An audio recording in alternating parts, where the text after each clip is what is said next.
It's day 13 for the Estate of Earthquakes. We have the typical Gazette. I'm not sure why Fargo took out that common blueprint, because we have every single common building. Regardless, we had 1,148 zombies against our 1,273 defense. Winds in the southwest, and we lost 2 water rations from the well because of our water turrets, and they'll probably stay active to the end of the game.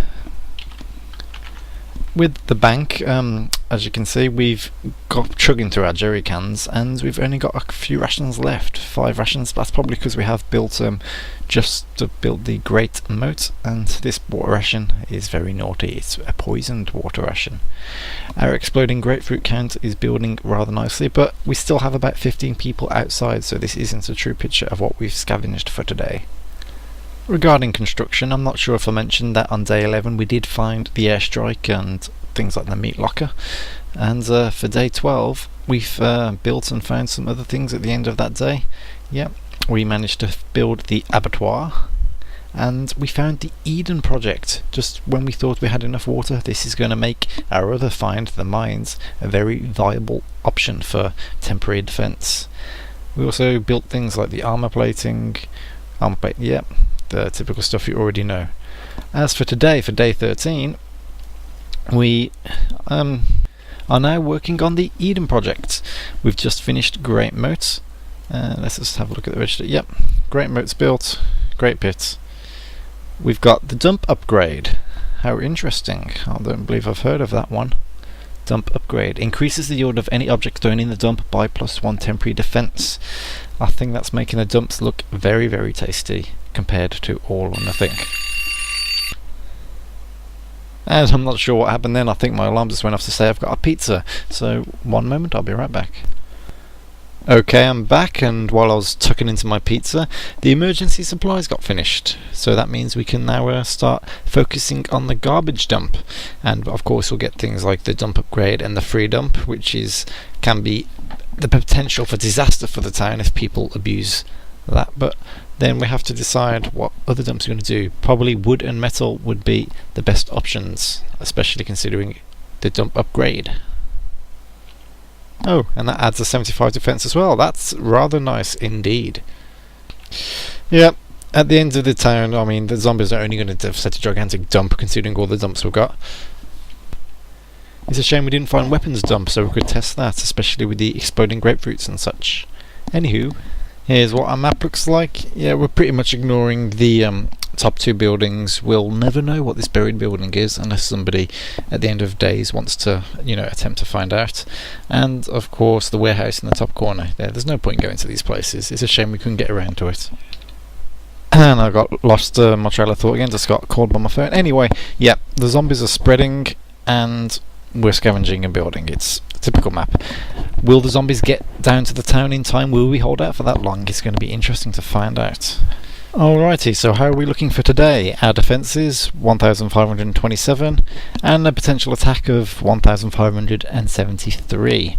So we do have the water turrets active and there is water in the well, so those will be used. I mean, what is it going to be now? 4 rations? Project, let's have a look. Yep, water turrets, they'll be upgraded, they'll take 4 rations, but we've got plenty of water, it's not a problem. And we're going to be needing the turrets for the next day, I suppose, because, yeah, we've got a potential attack of over 2,000 zombies tomorrow. That'll probably drop to below 2,000. 2,000? What am I talking about? 20,000. 20,000? What am I talking about? 2,000. Okay, I'm way too tired and souped up. Enough excuses. I have got some intel that somebody else's town has got 2,000 zombies today. That's quite unlucky for them. But we will have level 3 water turrets and, the potential of using dumps and such to beat off that attack. So the next day after that is going to be rather interesting itself. Spoiler alert, we now know what the bloody dressing does. It looks like it's just an expensive way of getting infection. Yeah, it's what people thought.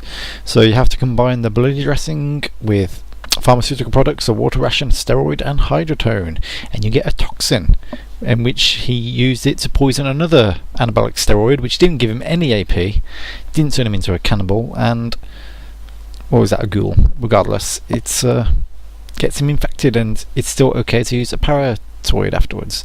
So if you have no bandages in town and somebody is wounded, this is one way of getting rid of your wound, but you will be infected. You'll be infected from a wound regardless. So will there be further uses for this, or is it just some sort of deviant object?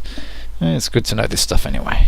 And with more community news, Milchovic is defending tamers. Tamers? I am tired. Technicians. Milchovic is defending technicians. He wants to state the claim that technicians are not inherently builders. In fact, nobody should inherently be a builder. And the whole fact that a technician can go outside, do things as normal, and then when he gets back to town still have the option to do some builds can be rather decent. The problem, of course, is compared to survivalists and the whole water fiasco, a mass of technicians doesn't stand up. I mean, it'll be, of course, you need a few, at least one to cut keys, and a few won't go amiss. But the general rule of thumb for season 4 seems to be survivalists and the water rations is a great bonus. I mean, if you want to last till late game, what happens if you don't find stuff like the Eden product, the drilling rig? You don't get a lot of jerry cans, you don't get the filter, and you won't be able to build all those water defences. The whole point of survivalists for the water, it's just the more survivalists you have, the more water you have to actually build defences with. Late game building things like mines and other stuff that we're building now, it just makes sense to have more survivalists. Yep, technicians are good, but I think survivalists still outshadow them. Well, rather than fluff up everything else, I'm going to leave it there. My citizen highlight is Anorgamus. Anorgamus. He's been playing since season 2, so he's got a relatively, new soul.